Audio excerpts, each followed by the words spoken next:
Next thing on the agenda here is a pretty long-standing history in Americus in glass, and it's always been sort of on the down low in a way until fairly recently. And I think that has contributed to a spirit of real innovation here that I haven't seen. It kind of reminds me a little bit of when I went to school at Tyler in the early 90s. But then I get down here and they're doing stuff that I never thought you could do with glass. So it's just an extraordinary place to study, because you got these two guys here in the glass shop over at the university just doing amazing things. I mean, so many tricks. 20 years in, I get here and I'm like learning all over again. It's pretty incredible. So to speak a little more in depth about the history of glass in Americus is Jordan Walker. And he's got his BFA from GSW, he's a student there, and his master's in painting from Long Island University. And he's going to give us a little history lesson on glass in Americus.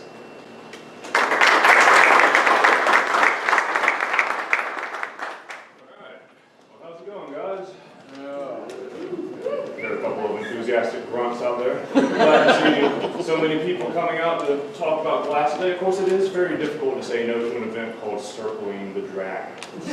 Somebody asked me, oh, JW, you want to come in this area? I'm usually known as JW. You want to come talk at Circle the Dragon? I'm like, yeah. I have no idea what that is, but yeah, I'll totally come talk at it. But as Phil said, I kind of want to talk a little bit about the history of the Glass Society here in Americus. Now, something I found in my travel sort of teaching in the regional area is that Georgia Southwestern State University's art program is pretty well known. It has a pretty good reputation. I'll be talking to someone and they'll be like, well, what did you study? I'm like, well, I got my bachelor's at GSW. And they're like, oh, for real? They have an awesome art program there. And then inevitably, the next question is always, so you must have been a glass blower, right? And then I have to say, well, I was a painter, and then you just see the light leave their eyes, and just like, oh. But the glass blowing is really cool, right? And I just, yeah, so.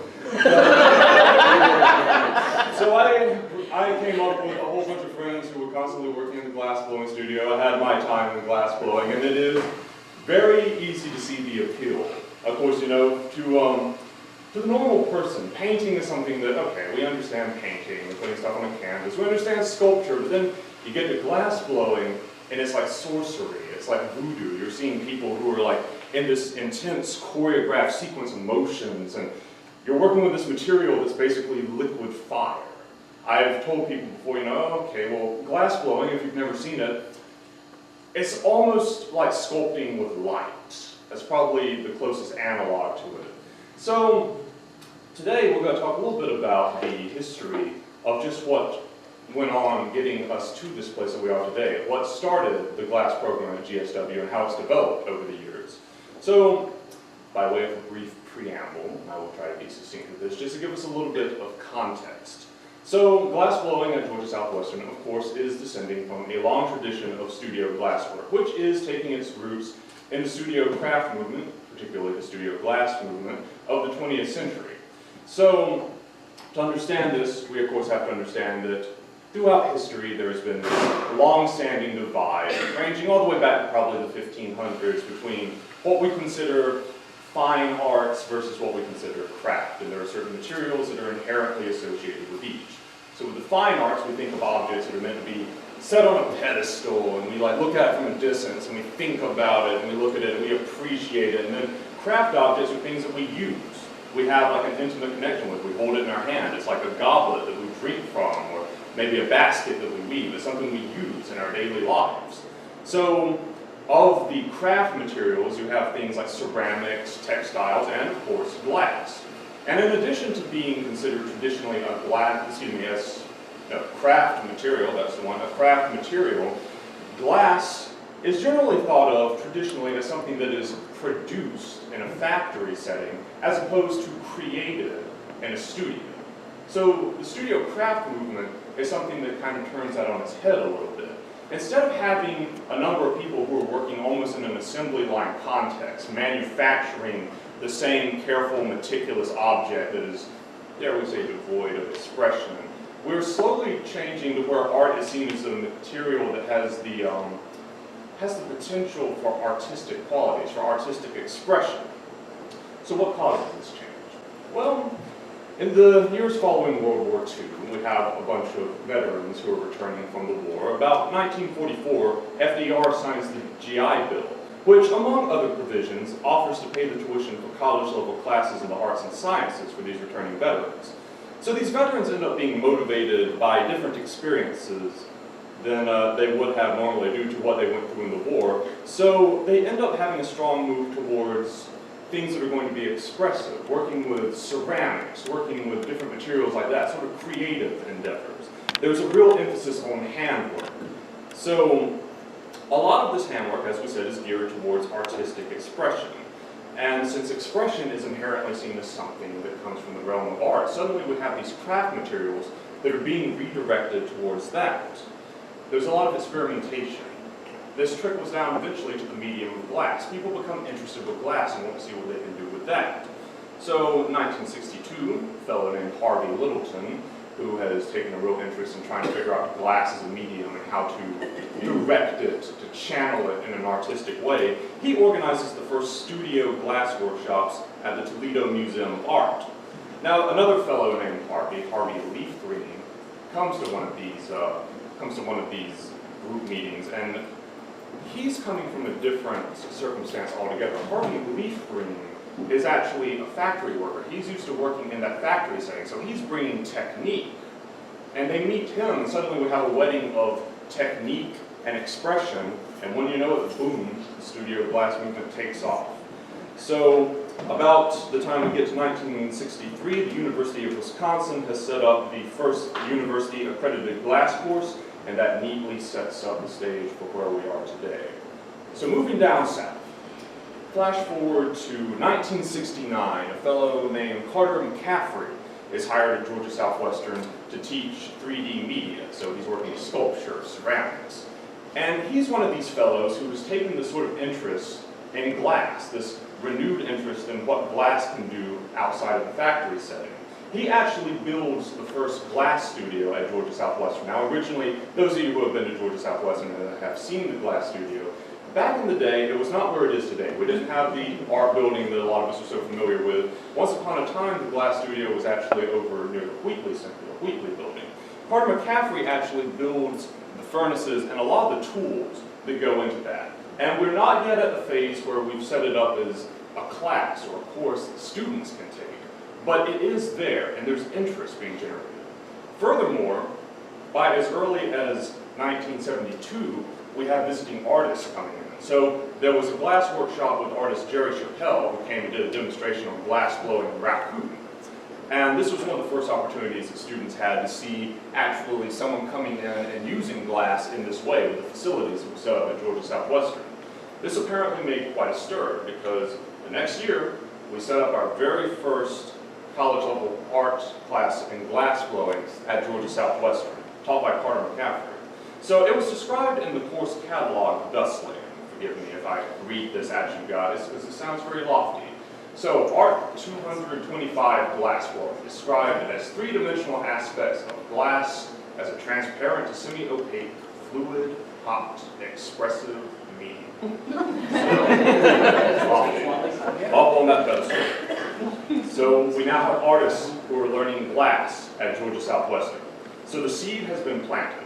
Carter McCaffrey sticks around and teaches it for a while. He actually leaves the same year, 1973.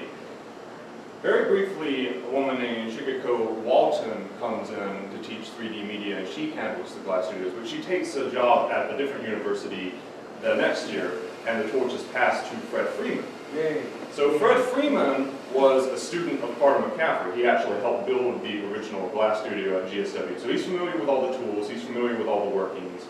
And for about 2 years, he's in this area, and he's kind of the one that's holding the reins. So slowly but surely, we're building a reputation here. These are some flyers from an Artists Associated pamphlet from back in the day. All these nice 1970s outfits people have, blowing glass. And it is in, let's see, 1976 that Ralph comes along. Yeah, this guy, yeah. So the most important of the three people we we talk about in this lecture who have Harvey in their name. Ralph sort of takes the reins, and there's a legend that I've heard throughout my time at GSW. Ralph comes in with a background in ceramics, and the day before he is hired, he sneaks in to the glassblowing studio and familiarizes himself with the tools and furnaces, kind of figures out how to work it so he can demonstrate the technique properly the next day. So it's kind of You don't know the half of it. I'd say we have the man himself so he can check my facts. But I've always heard that story, and I was like, yeah, I couldn't do that. Not in a million years. So Ralph kind of learns on the fly, And he had a very large exhibition at Albany Museum of Art recently, a retrospective, and a lot of the pieces featured there are things that we're going to kind of go through when we are talking about this particular body of work. And these are the first glass pieces that he makes. So in this time, we're getting there, guys. Yeah. So this is the why I time. have cataracts. All right. So we're well into kind of the age that a lot of people who move on to sort of make a name for themselves in the world are coming to GSW. A lot of them are sort of coming from this time. So here's Ralph, and I believe this is still in the Wheatley Center. That's correct. It's still in the all right. So this is still in the old Glass Center, and let me see. At this time, Ralph is building and maintaining the equipment. It's promoting sort of a do-it-yourself attitude that still persists in the glass department to this day. I think at one point, Ralph and Fred Freeman actually attended a conference at the Penland School of Crafts in North Carolina, sort of kind of learn the workings of building these furnaces and maintaining them. This is one of the, let's get the right image up here. This is one of the early ones right here. This is the Billy furnace. This picture is dated 81. So one thing that happens with the glass studio at Georgia Southwestern is that it kind of goes through some rocky periods in which the administration threatens to cut it out altogether. At one point in 1978, there was a fuel crisis, and the powers that be were trying to just get rid of the furnaces in the glass studio altogether. As an anecdote that is often told is that the dean of humanities at the time, Iris Argo, was not having any of that. They would try to say that they wanted to cut out the glass blowing program. She'd take a drag on her cigarette and say that that would happen over her dead body. So what they do instead, they sort of cut back on the size of the fuel tanks that are being used for the furnaces. They go from 75 pounds to about 50 pounds, I think, but glass stays alive and well. So this is an ad that is run in Glass Art Society Journal by Ralph to promote GSW Glass back in 1979. So word is starting to get spread around. People are starting to become interested in coming to Georgia Southwestern to study glass as part of this program. It's in 1982 that we get the new facilities, the art building as we know it today, and the glass blowing studio that is still being used to this day gets set up all together. So a couple of scenes of what's going on there. This is pretty much what it looks like today. Hasn't changed much. Ralph has this habit of blowing glass in suits. Like, my mental image of Ralph is always of him like wearing a tie and a jacket, sitting there blowing glass. I'm like, yeah, that checks out. But even from these earliest days, there is a real emphasis on collaboration and workshops. There has been a huge amount of enthusiasm and a huge amount of energy put into bringing in other artists that come and sort of demonstrate or come and collaborate with the glass blowers there.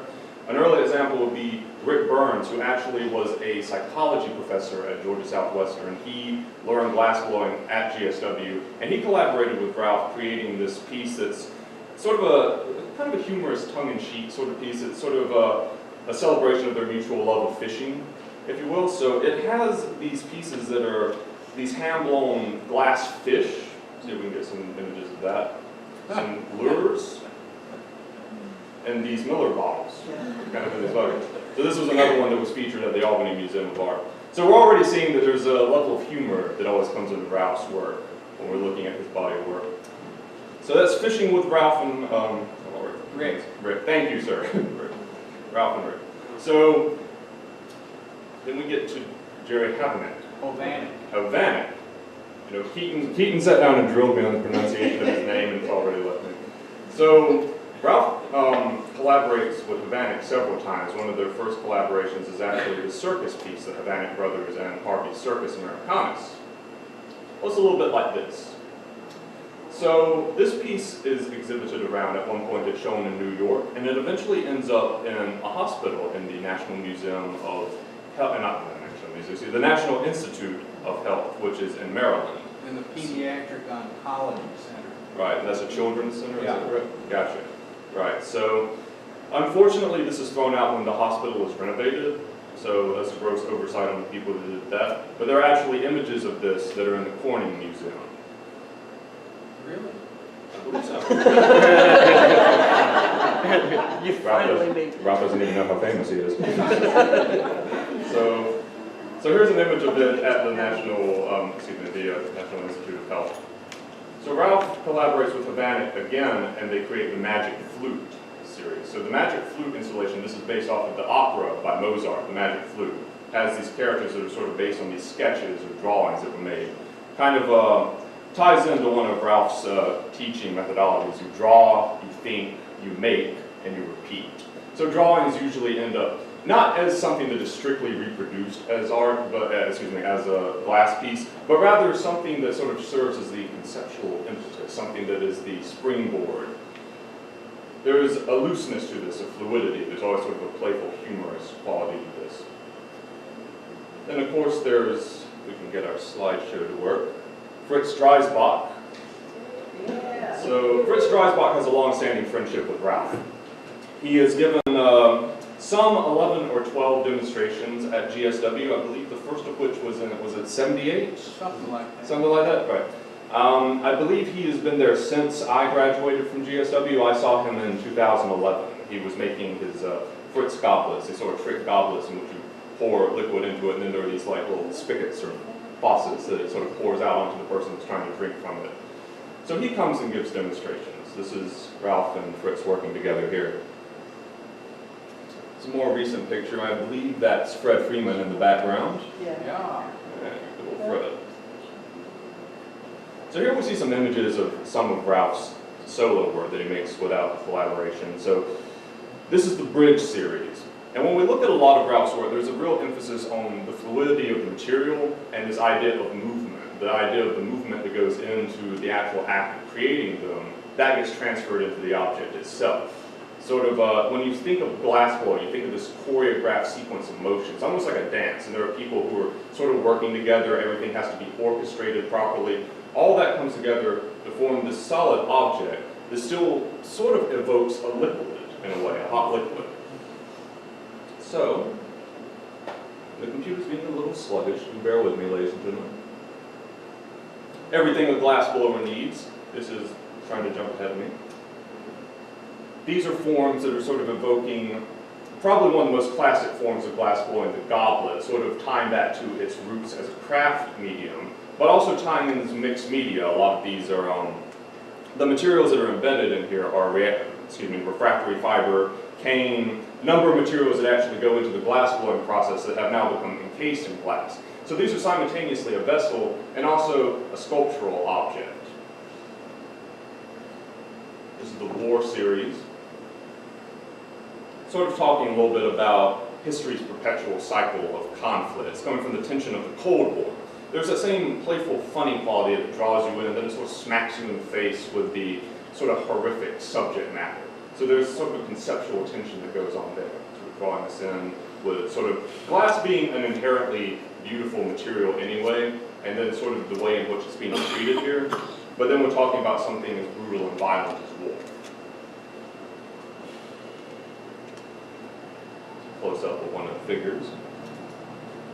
But in addition to these more sculptural pieces, Ralph makes vessels as well. There's a quote by Ralph that I like, that everything I make is a sculpture, some of them are just easier to drink out of. I may be paraphrasing that, but close, almost got it. So there are so sculptural qualities that come into it. There's that expressive quality, but they're still harkening back to these traditional forms that we associate with craft objects and with glass blowing in general.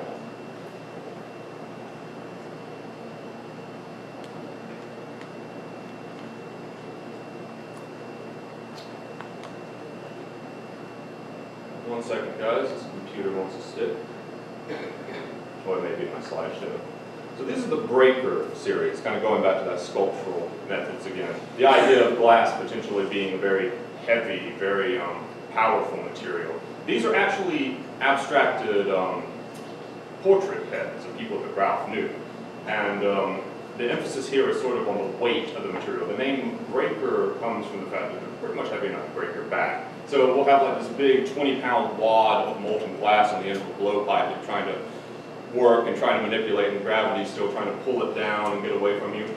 We can kind of see the versatility that Ralph has, and he can create something like this and also have a more traditional piece like this T-hole. We can go from something that's very heavy and very powerful to something very elegant, seems very light. And we're creating these on a very prolific level. So this is actually in the ceramic studio right outside the glass blowing studio at the DSW's art building. And we have a bunch of pieces from Ralph's Gasparilla series that are shown here. Now, the Gasparilla series actually is drawing influence from Ralph's earliest education as a painter. Before he was in ceramics and before he went into glass blowing, he studied painting at University of Iowa. So there's actually a very painterly quality that's coming into this. The way the colors are being treated, these swirling patterns, the way the cane is melted in. They are inspired by Gasparilla Island in Florida, just south of Sarasota. So there's a real play off of sort of aquatic forms, sea life, things of that nature, sort of been abstracted into a glass form. Here's another one. And then we have several other bodies of work, but just so that I'm not overusing my time, I'm just going to kind of flip through these very quickly and kind of get to our epilogue of the little talk. But most of these were shown at Ralph's retrospective at the Albany Museum of Art.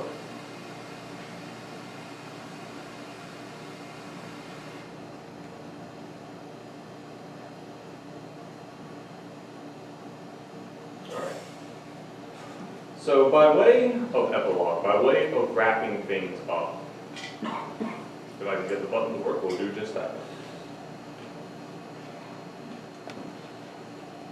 So about 2002, Ralph retires after teaching for 26 years at Georgia Southwestern.